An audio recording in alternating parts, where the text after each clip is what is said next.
Hello दोस्तों, नमस्कार। हमारे चैनल पीके टॉक में आपका बहुत बहुत स्वागत है।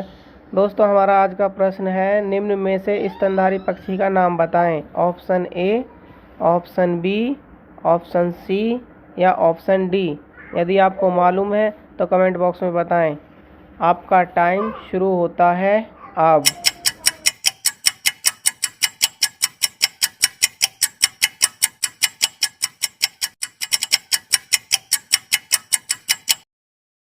जी हाँ दोस्तों, बी ऑप्शन इसका सही आंसर है। चमगादड़ एक सारे पक्षियों में ऐसा पक्षी होता है जो स्तनधारी होता है।